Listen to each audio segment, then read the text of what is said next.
Olá, boa noite. Estou atrasado porque estava no Magia Preta, na Umbanda e no Candomblé. Terminamos agora.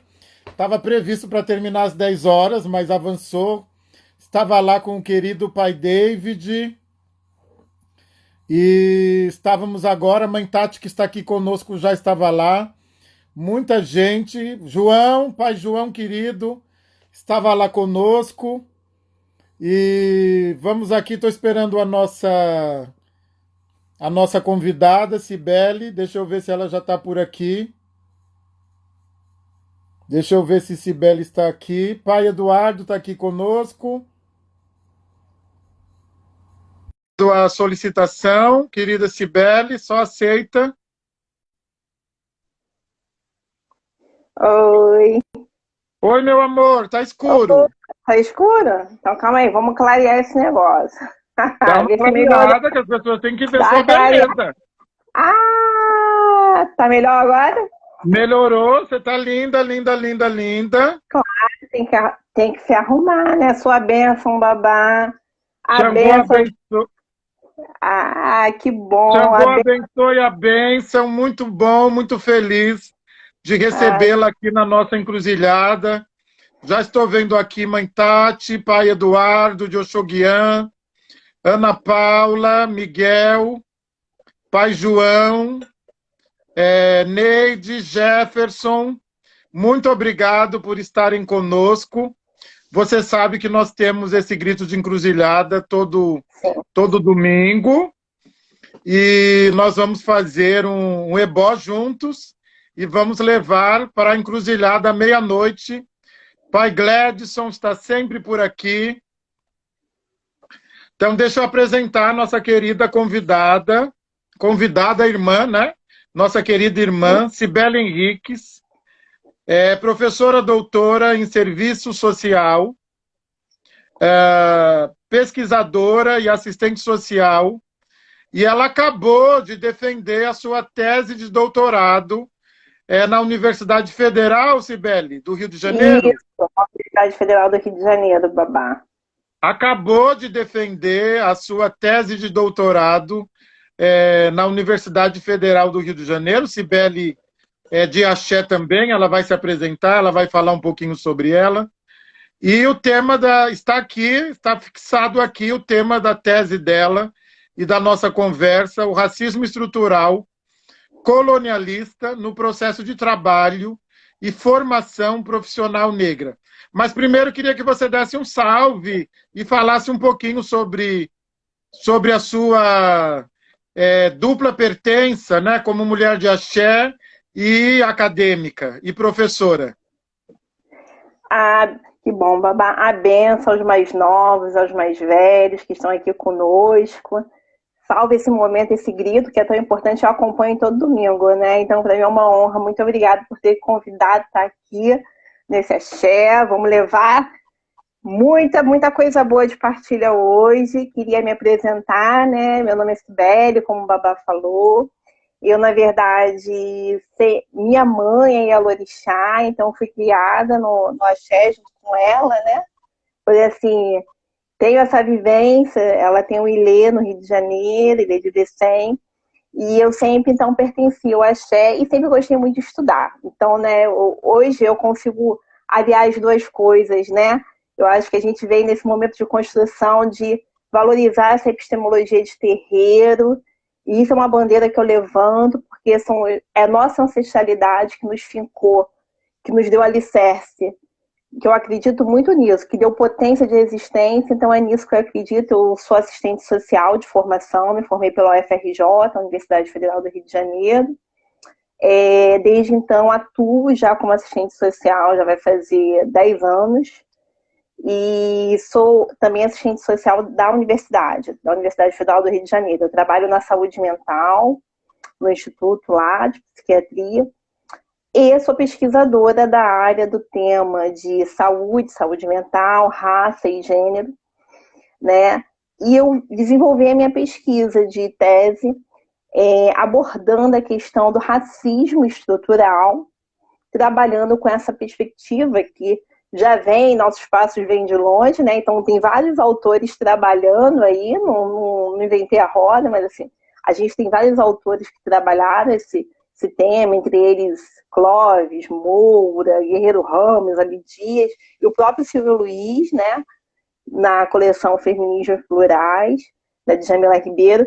E aí eu trabalho nessa perspectiva de pensar a questão do racismo estrutural a partir desse viés colonialista. É disso que a gente vai conversar hoje, como isso impacta no processo de trabalho e formação profissional negra, né, de toda a diáspora africana, afro-brasileira. É nisso, Babá. Então esse trabalho, Cibele querida, ele nasce de uma inquietação, de uma preocupação sua, de que modo, não é? De que modo esse racismo estrutural colonialista afeta as relações de trabalho, não tanto as relações de trabalho quanto a formação profissional de negros e negras no Brasil, é isso? Sim, Babá. Eu, a partir da minha vivência, a partir da escuta, né, de várias mulheres negras, trabalhadoras, afro-brasileiras, principalmente no campo que eu atuo, na saúde mental, eu pude perceber que essas pessoas, tanto no processo de trabalho, como de formação profissional, o alunado, quem estava em processo de formação profissional mesmo, dentro da estrutura acadêmica universitária, ela sofria com os impactos do racismo estrutural, e eu chamo de colonialista no sentido de reafirmar que essas pessoas eram tratadas nesse espaço como mentes e corpos de escravos, como escravizados. Então eles rememoravam pelo racismo cotidiano, que Grada Quilombo também fala no livro dela, Memórias da Plantação, que eu uso também muito na tese. Essas pessoas rememoravam, nesse racismo cotidiano, rememoravam dores ancestrais que eram sentidas pela diáspora africana, que foi sequestrada, encarcerada e colocada aqui, no sentido de ser escravizada. Elas rememoravam essas dores. E aí eu reafirmo, né, que elas são colocadas como corpos e mentes de escravos nesses espaços, porque elas são vistas como inferiores, quer seja intelectualmente, quer seja no sentido da construção do processo de trabalho nesses espaços, né? Então, nesse sentido, foi que eu pensei a necessidade de reafirmar, não só falar do racismo estrutural, mas também que ele é colonialista, porque senão a gente não trava uma luta que seja antirracista e anticolonialista. Eu acredito que a gente tem que travar as duas lutas.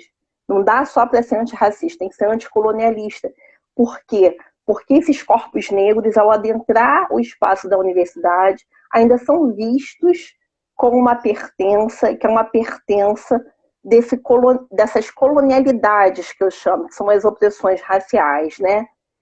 Que ela é racial porque tem a raça, o corpo preto chega, né? E são opressões raciais de classe, sexo, de gênero, de idade, território e religiosidade, né? Ao longo da pesquisa, ainda mais eu trabalhando na saúde mental, né? A gente assim tem vivências de corpos negros, de usuários da saúde mental que chegavam com as suas rezas religiosas, chegavam muitas vezes com as suas vivências de terreiro e não eram valorizadas essas falas. Não era respeitado, muitas vezes, o conhecimento que era trazido do terreiro, né? Então, eles eram, de alguma maneira, sofriam não só o racismo, no sentido subjetivo de matar a sua subjetividade, mas também o seu conhecimento, que é o epistemicídio que a Sueli Carneiro fala, né? Então, essa pesquisa, ela traz também essa interseccionalidade de opressões raciais que os corpos negros entram, eles sofrem ao adentrar o espaço universitário, quer seja como usuário dos serviços docentes assistenciais, porque as universidades públicas elas prestam serviços à comunidade, à população preta, né? E ou também no processo de formação como alunado, e também no processo de trabalho. Porque muitas vezes não podemos ir com nossa cabeça coberta, não podemos proferir a nossa religião. E isso vai ressoar também na formação profissional. Porque se eu não conheço, se eu não reconheço os saberes das comunidades tradicionais de terreiro como um saber, como uma vivência, como que tem uma raiz da cultura africana, diaspórica, eu vou desvalorizar ou eu vou etnocentrar isso em relatórios, em várias produções, né? Eu já ouvi em reuniões dizendo assim, como a cultura daquele sujeito é empobrecida, mas não é. A nossa cultura, que vem de uma raiz ancestral da comunidade tradicional de terreno, ela não é empobrecida. Ela é rica, mas para aquele outro que não conhece, que tem uma leitura ocidental, ele vai sempre inferiorizar.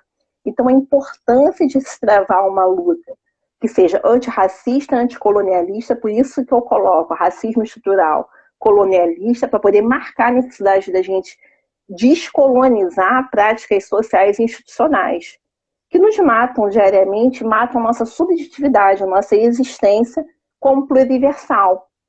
É nesse sentido. Eu gostei muito dessa ideia, né? Quer dizer, de reiteração, né? Quer dizer, esse racismo estrutural colonialista como um lugar de reiteração das dores ancestrais, não é?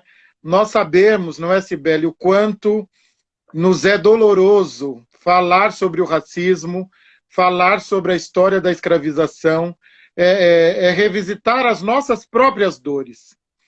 E, nesse sentido, eu gostaria que você me dissesse um pouquinho, porque eu tenho recebido muitos pedidos de apoio, sabe, de negros e negras na academia,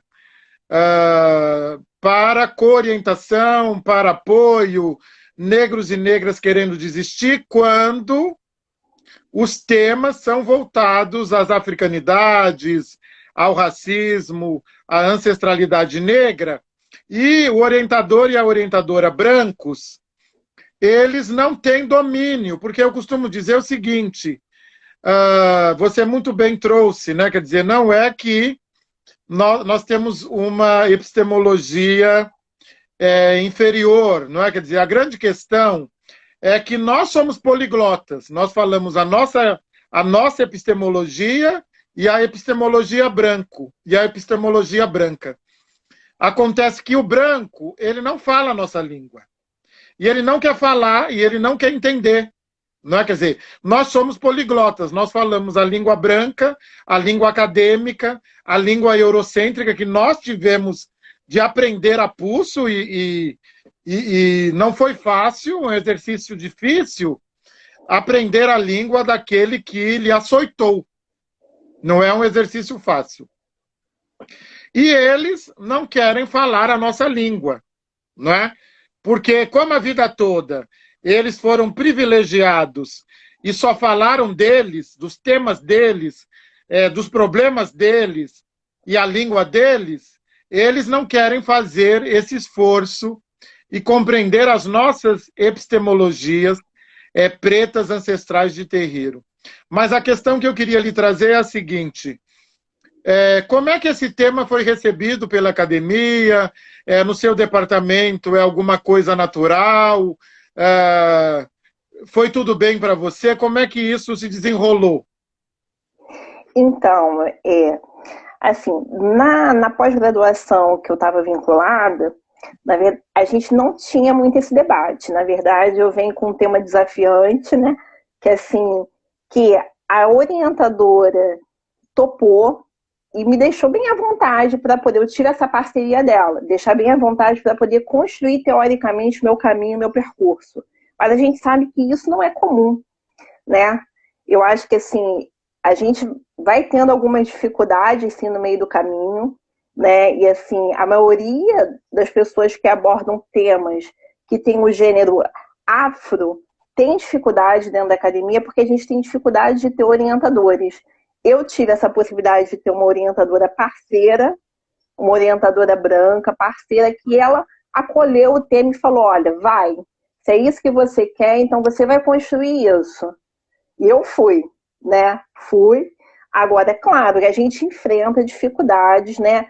Na pesquisa, na construção do tema, as pessoas falarem suas vivências do racismo, porque eu abordei pessoas que trabalhavam na unidade e puderam falar o quanto é difícil, né, você conviver com essas dores ancestrais. E aí, como é que você coletivamente constrói tecnologias para dar conta disso? Eu acredito na tecnologia preta. A gente constrói as possibilidades da nossa existência, né? A partir de existências pluriversais, não nesse caminho único ocidental, porque esse caminho único, como o senhor fala, é que nos leva à morte física e a uma existência que é uma existência que, de banzo, de uma despersonalização do nosso eu, como Fanon fala, né? Ao longo da vida acadêmica, quantos de nós, pretos e pretas, ao adentrar a universidade, perdemos, a gente faz uma perca de nós mesmos, a gente tem que cada vez se matar para poder se embranquecer, poder estar ali. E se recentralizar e voltar para a encruzilhada, é você também colocar, né, a sua necessidade de pesquisar esses temas, né? Então, assim, mas essa parceria tecida foi possível depois, né, de um longo tempo de maturação, né? Porque a gente só consegue, talvez, construir, né, caminhos se a gente consegue também organizar, né? Ou seja, organizar no sentido de falar, não, daqui para frente é isso que eu vou falar, não vou negociar outra possibilidade, não.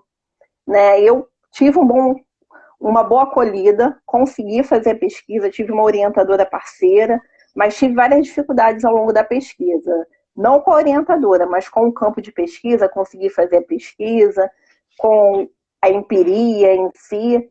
Mas, assim, foi muito importante, porque, assim, a gente precisa cada vez mais discutir esses temas para a formação profissional.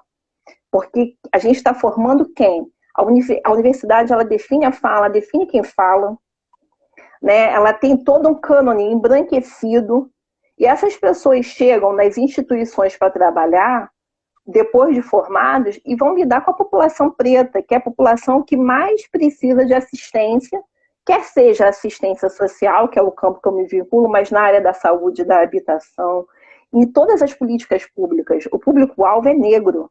São as pessoas negras que não conseguem prover sua subsistência. E se a gente não tiver, né, práticas descolonizadas que possam incorporar e valorizar aquilo que as pessoas trazem de sabedoria popular e até das suas vivências, porque a família negra, ela não é uma família nuclear. A Yorongmi, ela já fala isso pra gente, que é uma pensadora africana. Ela fala, olha, família nuclear é alienígena na África. A família negra é constituída de várias mães, vários pais. Nós temos vários mães e pais. Mas você chega numa instituição ocidentalizada, embranquecida, ela logo pergunta, cadê a mãe dessa criança? Cadê o pai? E não entende que nossa cultura é outra. Nós temos várias mães, vários pais. E não é isso. Então, assim, a importância de você também é valorizar esses saberes e, né, não recolocar negros e negras nesses lugares tão coloniais. Porque o negro ou a negra numa universidade, ou ela está naquele lugar que o branco acha que concedeu, mas não concedeu, é uma luta ancestral. Nossos passos vêm de longe. São muitas lutas ancestrais para poder a gente chegar até aqui. Então é importante travar essas lutas no sentido de reposicionar esses corpos negros nessa estrutura tão embranquecida, quer seja por uma epistemologia mais africana, nos currículos, ou incorporação dos saberes pretos de terreiro. Porque nós construímos valores, saberes. Por que somos tão atacados? Porque os nossos valores, humildade, respeito, cuidado intergeracional, não cabem nessa sociedade branco-ocidental. Eles abandonam as crianças e os idosos, e nós não abandonamos. Não existe um órfão em África. Todos são pertencentes a uma comunidade. Então, assim, esse projeto não é nosso, é deles. A gente precisa construir o nosso projeto. É nesse sentido. A gente precisa reconhecer essa ultra sofisticação do racismo, como ela chega para a gente, porque a cada crise que tem das relações de produção, relações econômicas, ele se sofistica para poder, né, fazer com que essa população não consiga resistir no sentido de os seus valores estar ali, nossos saberes. Então é muito importante isso, Babá. Você destaca um ponto, né? Quer dizer, várias, né? É muito importante essa fala, estou aqui aprendendo muito. E essa coisa, né, que nós sofremos, né? Quer dizer, nós sofremos triplamente, né? Porque esse racismo estrutural colonialista, ele quer nos ver, né? Quer dizer, ele não desloca, ele não faz esse olhar. Ele não é um olhar deslocado, né? Quer dizer, ele é um olhar sempre estrangeiro. Gostei muito dessa consideração sua, que a primeira coisa que a gente pergunta, cadê a mãe? Cadê a pai? Não está aprendendo? Cadê a mãe? Né? Normalmente é a mãe que é. Então, isso é uma ausência de deslocamento, né? E ao mesmo tempo é lançar sobre uma determinada comunidade, sobre uma determinada epistemologia, o seu olhar, não é? Quer dizer, é o seu olhar. Então, é fundamental que nós sejamos vistos a partir da nossa existência e do nosso modo de ser, estar e pensar o mundo. Ser, estar no mundo e pensá-lo, né? Quer dizer, é fundamental, porque esse jeito, né, de buscar a nossa inserção, né, quer dizer, também é uma forma colonialista, não é, Cibele? Também, quando eu faço isso, ao mesmo tempo que eu estou oferecendo uma suposta ajuda, eu estou colonizando, é isso? Sim, porque assim, a gente tem uma estruturação das políticas públicas muito centrada nessa questão de uma epistemologia de um cânone embranquecido, aonde, né, eu costumo dizer assim, nós tivemos a Lei Áurea. A Lei Áurea, na verdade, para mim, eu compreendo como um decreto que promoveu, né, essa possibilidade do ir e vir do negro, mas também a sua marginalização socio-racial. Porque logo depois de 2 anos da Lei Áurea, você tem um código penal que vai coibir o quê? A vadiagem e a capoeiragem. Só que, ora, os negros foram colocados na rua. A rua sempre foi lugar, a encruzilhada sempre foi lugar que os negros habitaram.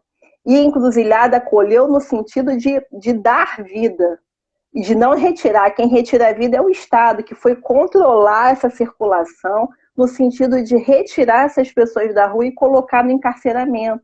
Eu costumo dizer que o racismo, ele é estrutural colonialista porque ele nos encarcera ainda, ele nos coloca num cárcere socio-racial, epistemológico e também na nossa psique, porque a gente tem afetos colonizados, a gente tem afetos que são produção dessa sociedade embranquecida, que não vem da nossa raiz. A gente sabe quem nós somos porque cultivamos valores, né? Uma criança de terreiro, uma pessoa que foi criada no terreiro, ela tem outros valores. É por isso que a gente é tão atacado. Tem mais valores aí dos quilombolas sendo, como a gente ouve, né, do pessoal. Os valores quilombolas estão se expandindo, tem que se expandir, porque é isso que fez que a gente sobrevivesse nessa Maafra, como diz Marimba Ana, que é uma autora africana. Marimba Ana vai falar que nós vivemos numa Maafra. Esse sequestro de África, esse cárcere, esse enlouquecimento, essa indigência da fome, essa alienação que nos causa essa epistemologia branca, ela vem da diáspora, desse sequestro, mas ainda permanece. Permanece por quê? Porque enquanto houver racismo e genocídio, há colonialismo. Só que esse colonialismo, ele é travestido de autoritarismo que a gente sente pelas colonialidades, como o Quijano fala, o Aníbal Quijano, ele vai falar a colonialidade do saber, do ser e do poder. Eu chamo de colonialidades, que são opressões raciais, de classe, sexo, é gênero, idade, território e religião. Por que eu chamo a atenção para a religião? Porque, né, as pessoas que são da comunidade tradicional de terreiro, elas sofrem não só aquilo que Horaci Nogueira vai falar, que é um racismo de marca, não é só a cor, não é só o fenótipo, mas é também de origem. É da onde que a gente vem que faz com que nós sejamos discriminados. É a nossa raiz ancestral, é a nossa origem, a nossa ancestralidade que faz com que sejamos discriminados. Então, racismo religioso, no meu entender, eu leio o seu livro muito feliz porque ele dialoga comigo, eu gosto muito da sua leitura para isso, o Babá é muito potente, é vida, é axé, é Xangô, né? E aí o que acontece? É ética, é isso, né? A gente precisa entender com foco e lucidez que esse racismo religioso ele não é só de marca, ele é de origem. É por nós estarmos fincados nessa ancestralidade, nessa origem que eles querem apagar, que eles também nos querem nos apagar, silenciar. Né? Então é isso. O racismo ele é estrutural, como Silvio Almeida coloca, e muito bem colocado, eu uso ele muito na tese, mas ele também é colonialista porque ele rememora essas dores ancestrais. Ele faz com que queiram apagar a nossa ancestralidade, mesmo aqueles que não são da comunidade tradicional de terreiro, porque nós somos todos um só povo. Na maneira que atacam quem não está atacando a nossa mesma raiz, vemos de um só lugar, de um mesmo lugar.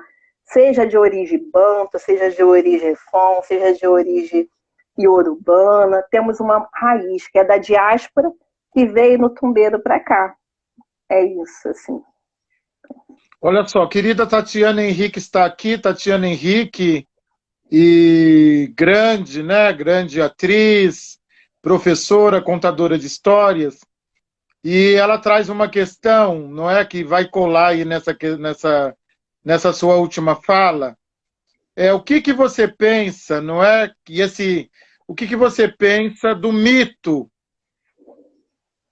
da família desestruturada? Família desestruturada, esse mito naturalmente sempre se volta para famílias pretas, né? Nunca, a família branca nunca é desestruturada. A família branca tem problemas, tem conflitos. Ai, tem um probleminha. Ai, a família branca tem um conflito, tem... Não, a família preta é sempre família desestruturada. O que você pensa desse mito, né, que colocam, né, mais um deles, sobre nós, de família desestruturada? Então, Babá, isso é uma questão muito cara, né? Muito cara que eu acho que, assim, para a gente pensar, a gente precisa avançar nisso. Ainda mais eu que sou assistente social e trabalho com famílias, que estou lá na ponta. Assim, o que eu penso, né, Babá, é o seguinte: a gente, na verdade, a gente está falando estruturada para quem? Para essa epistemologia branca? Porque ela está na Constituição das Políticas Públicas. Quantas vezes eu trabalhei com uma política pública, seja com a lei edital, que pede uma família nuclear burguesa? As nossas famílias pretas, elas não são constituídas nessa lógica, porque nós temos uma ancestralidade que nos forja, temos valores que nos forjam. Então, na verdade, quando eles falam desestruturada, é desestruturada para essa epistemologia branca, não para nós, que temos valores potentes e fortes que nos solidificam. Se as famílias pretas estão sobrevivendo à pandemia, são porque elas criaram formas de resistência que são ancestrais, que vêm das irmandades negras, que vêm muitas vezes das rodas de capoeira, dos quilombos, das comunidades tradicionais de terreiro. Então, essa leitura de família desestruturada é uma leitura branca ocidental que não contempla as famílias negras, que não deveria nem ser utilizada para as outras famílias, se a gente pensar. Né? É assim, algo que a gente tem que desconstruir cada vez mais, porque a gente trabalha com laços que são laços que não podem ser enquadrados em determinadas regras. Porque, como eu falei, nossos passos vêm de longe, como o Sueli Carneiro fala, mas são ancestrais. Os arranjos que nossos ancestrais tiveram que fazer para estarmos aqui hoje São arranjos muito sofisticados, não foram arranjos empobrecidos ou desestruturados. O que são as Irmandades Negras? Se a gente for pegar as Irmandades Negras, elas conseguiam prover a subsistência de várias famílias. Elas conseguiam prover o sepultamento de vários entes que não tinham nem locais para ser sepultado. Elas constituíam um local de acolhida. Elas faziam um trabalho muito mais potente de assistência às famílias negras do que o Estado. Porque o Estado ele chega para fazer assistência com abuso, com autoritarismo, querendo impor as suas condições, tirando as crianças das mães, quer seja porque essas mães não se enquadram naquelas regras embranquecidas. Quantas vezes eu trabalhando em maternidade, eu vi assim, o Estado querer tirar um poder familiar de uma mãe porque ela era negra, porque ela não tinha muitas vezes seguranças mínimas jurídicas que eles esperam, mas por que não tira de uma mãe da classe média que está lá na maternidade particular? Por que não vai lá tirar? Porque justamente porque não está precisando do Estado. O Estado, quando ele entra de forma autoritária na vida dessas famílias negras. Por isso que é importante, né, a gente trabalhar, ter cada vez mais a valorização dos saberes pretos, os saberes das comunidades tradicionais de terreiro. Eles têm que entrar no currículo acadêmico, é isso que eu acredito, tem que entrar no currículo acadêmico. A gente tem a Lei 10.639, 11.648, mas a gente precisa lutar por isso, porque senão a gente não vai formar quadros de profissionais que levem em consideração isso e vão reproduzir essa lógica da família desestruturada, que a gente sabe que não é, né? Perfeito, perfeito. E me fala uma coisa, nós estamos aqui com contribuições, as pessoas estão parabenizando o seu trabalho, já estão querendo ler o seu trabalho, já estão muito interessados. Vanessa, Marcelo, Tatiana. Me fala uma coisa, Cibele, você teve entrevistas, você trabalhou com campo, você trabalhou com os profissionais do serviço social. Como é que é essa pesquisa e como é que você identificou os impactos, né, do racismo estrutural colonialista? Vamos um pouquinho mais para o trabalho. Então, eu no campo eu trabalhei tanto com profissionais, que a gente chama como na educação superior, né? Os profissionais que trabalham são chamados de técnicos administrativos em educação superior, não só com a profissão de assistente social, mas com várias profissões, né?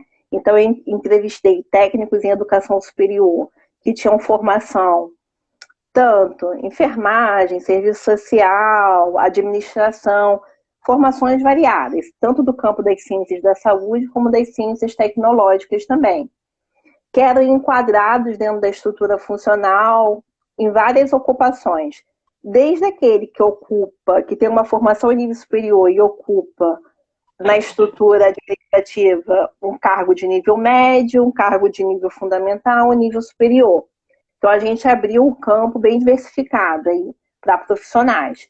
Fiz pesquisa de campo também com o alunado, principalmente os alunos que eram de coletivos negros universitários, e dentro desse campo com docentes também, docentes negros, porque o nosso critério de inclusão eram trabalhadores, alunos e docentes que se autodeclaravam negros e que eram cotistas e não cotistas.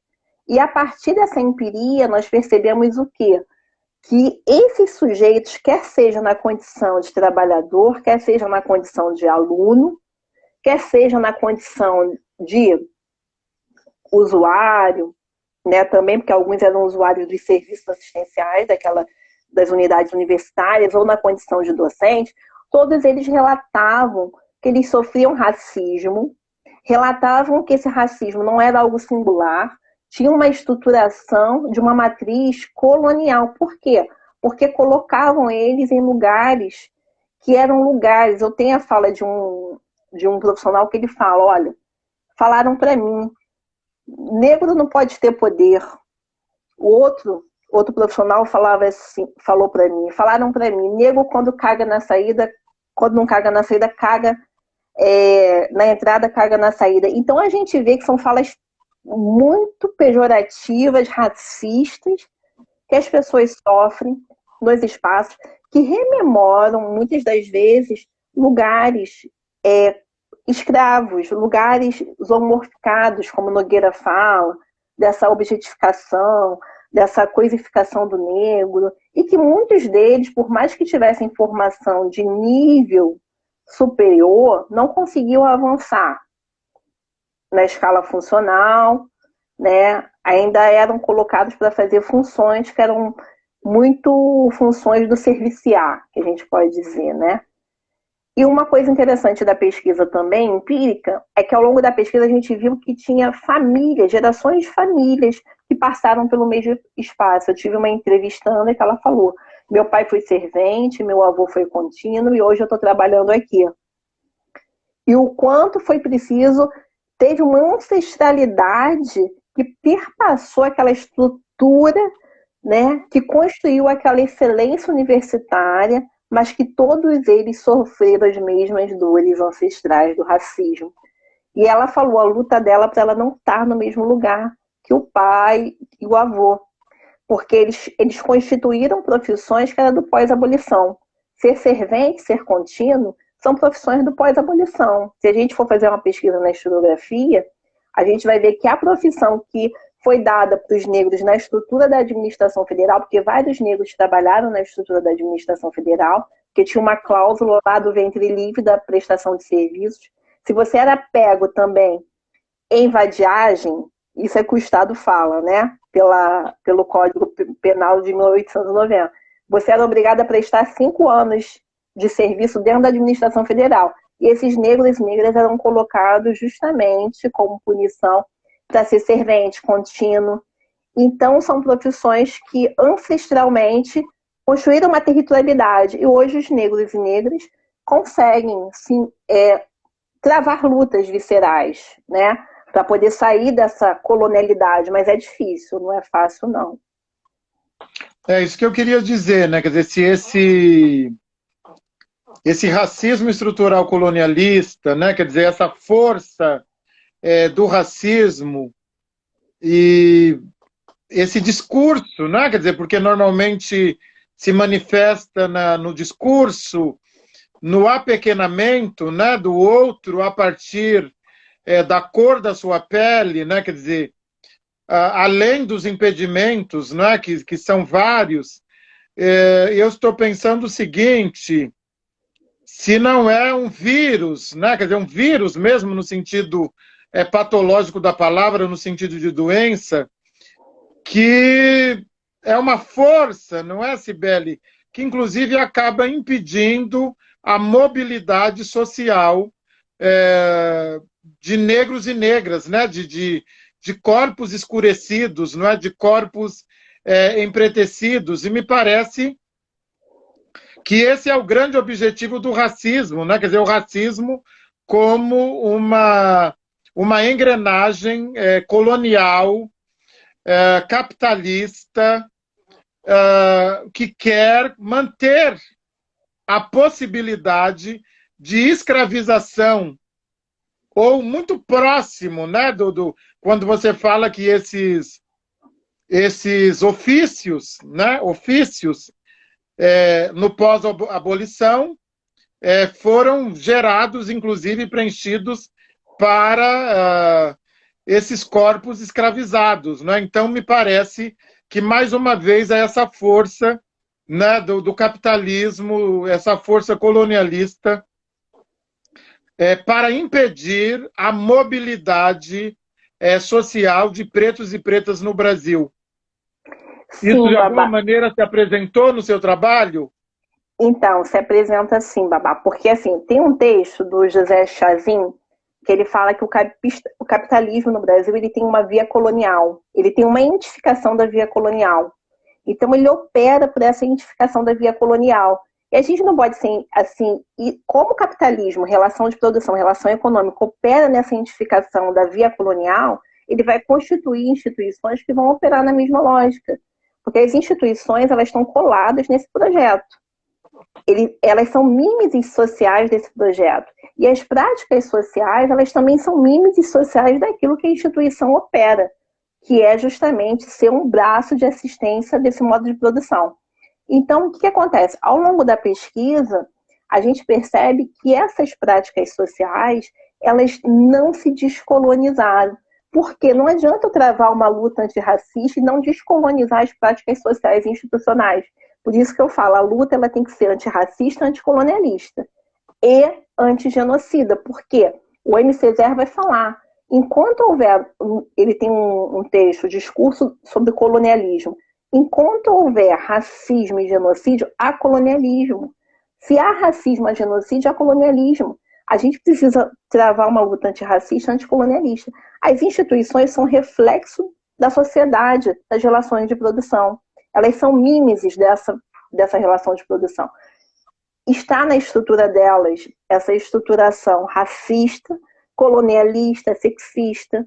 E as pessoas operam como mímese. Se você não tiver uma leitura, não tiver foco e lucidez e não estudar muito, você vai acabar se alienando. Ninguém está imune, nem nós, né?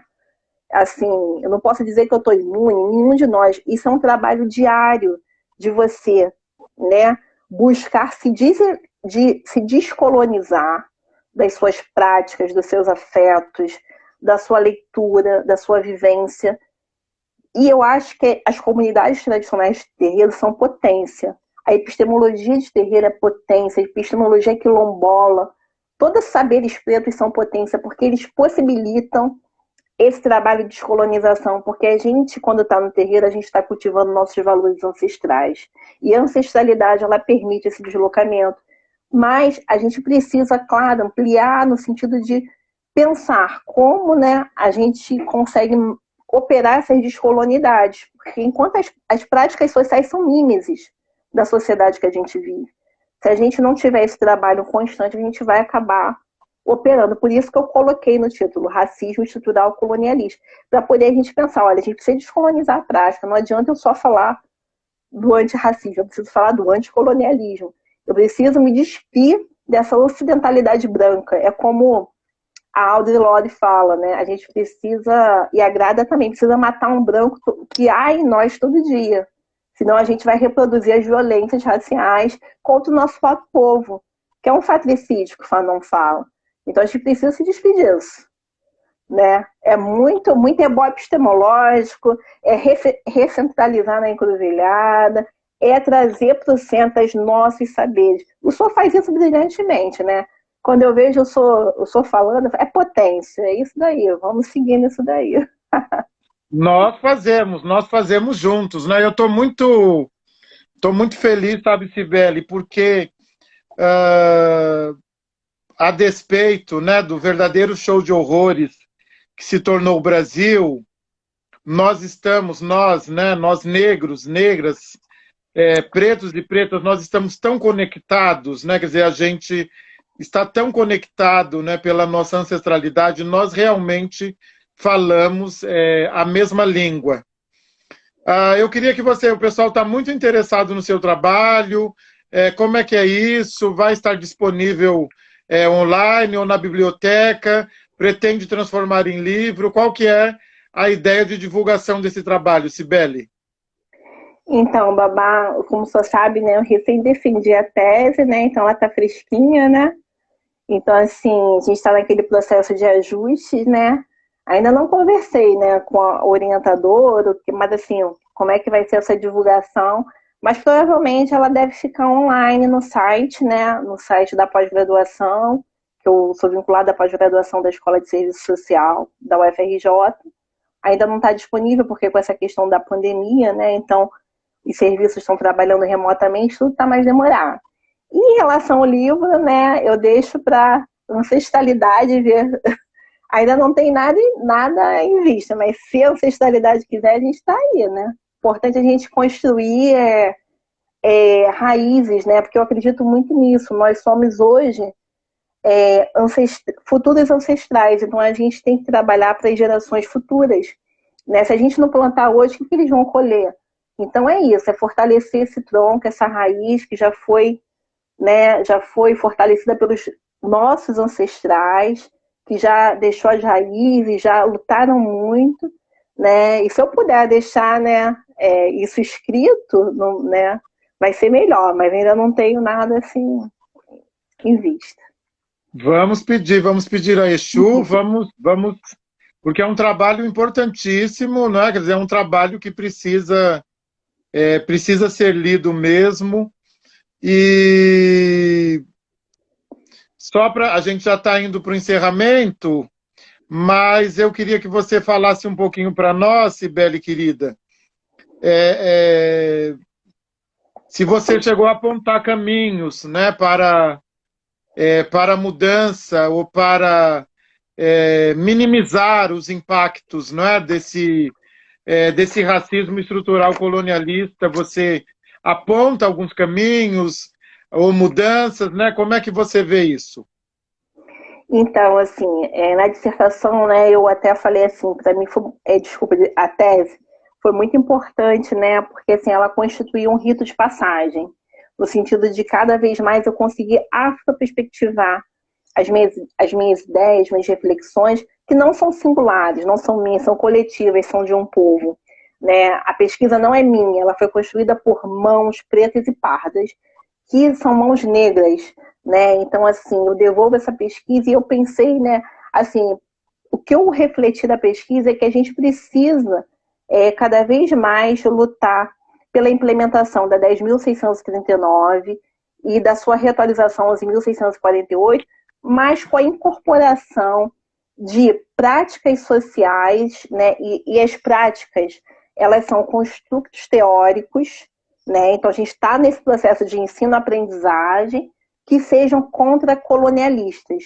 Não é somente você apontar, contar a história africana, mas é você realmente adotar uma filosofia africana e uma filosofia que vem das comunidades tradicionais de terreiro, no sentido de você pensar, né, a construção de outros lugares desses corpos negros, que não sejam essa recolonização que o Estado brasileiro está fazendo, porque estão recolocando esses corpos em locais que são caminhos únicos de morte, de miséria, de loucura, de encarceramento.